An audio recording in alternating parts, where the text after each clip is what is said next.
Hi, Fierce Working Moms. I wanted to talk to you today about servant leadership. So earlier this week, I posted about what it means to be a true servant leader, and I got a great deal of responses. So I thought it would be worthwhile to dig into. And then I woke up this morning and I had kind of a shitty day, and it made me really seriously think about what it means to truly be a servant leader. And it kind of gave a little bit more gravity to the conversation that I was planning on having today. So, servant leadership is something that is talked about a lot in terms of leadership styles. And as women, we have been socialized from birth basically to be servant leaders, um, by putting everybody else's needs before our own. True servant leadership is about making sure that the greater good is taken care of as opposed to the leader's individual agenda. And so this is a leadership style that has really taken off and taken flight, particularly in the not-for-profit areas, but also you're seeing it more and more in corporate as well-being and mental health stuff and burnout become bigger issues or uncovered as issues that are okay to talk about. And true servant leaders really do just that. They make sure that it's okay for their team members to stop working at an appropriate time, to create clear boundaries, to not be checking their emails and their phones when they get home. Uh, there's been some movement around flexibility in the workplace. Servant leaders really want to make sure that the employees, that their teams are as productive as possible, and so want to do whatever it takes to create the conditions that produce. It's similar in our homes, right? True servant leadership in the home is about putting the family first and making sure that the kids have what they need and your partner has what they need, and that everybody else's needs are taken care of above your own. And that's, I guess, the rub, and that's what I wanted to talk about. It's very easy in a lot of ways for women to walk into their homes and just take on a servant leadership role. And by servant leadership in the home, I mean martyrdom, I mean self-sacrifice, I mean um, really operating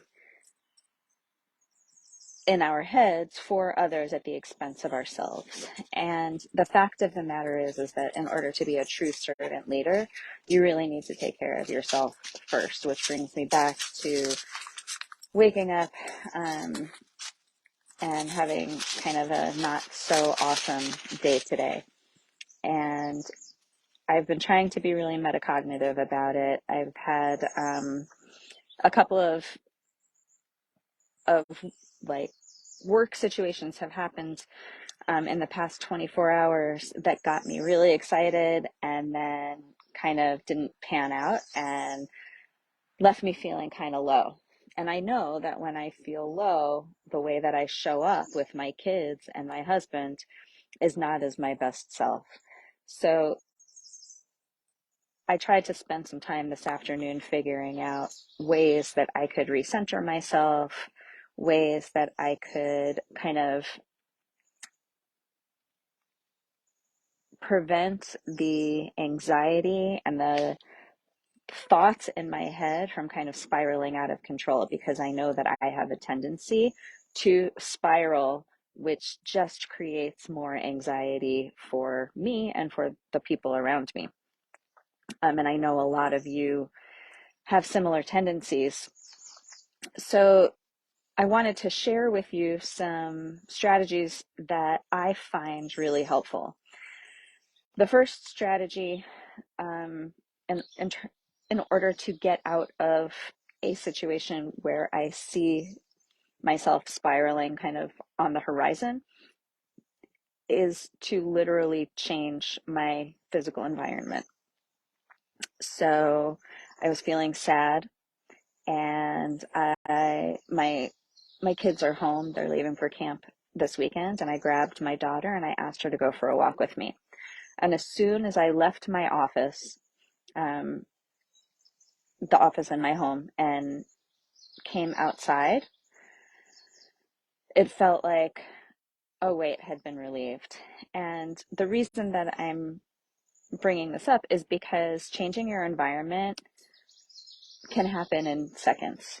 It's not a time consuming, you know, 15-minute meditation that you have to find a closed, quiet, and dark space for. It's really just leave the room that you're in and go to another room.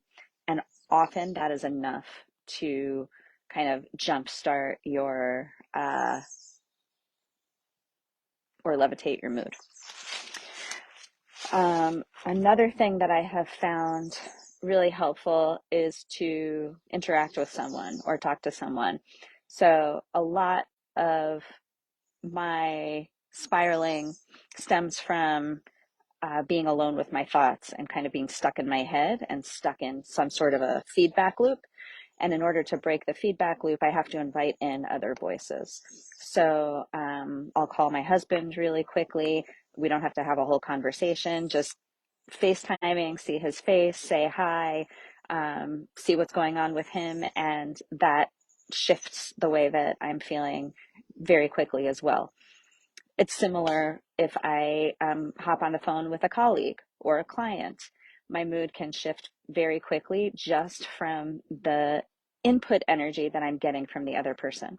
So I just wanted to share these two things, these two strategies with you, because it often feels easier to sit with it or to just push through.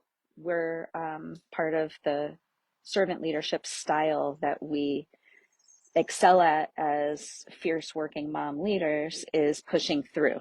And again, self-sacrificing, being a martyr to the cause, doing whatever we have to do to get through. And it's just not necessary. It takes 3 to 5 minutes to break the cycle, to get another human's energy kind of integrating with yours or diffusing yours, or walking outside, walking into a different room,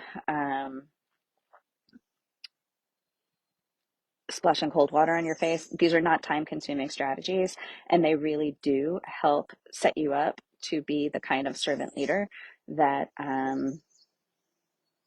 that the leadership books define, not the martyr to the cause, self-sacrificing servant leader, but the kind of servant leader that can truly care for her team and her people because she's taken care of herself.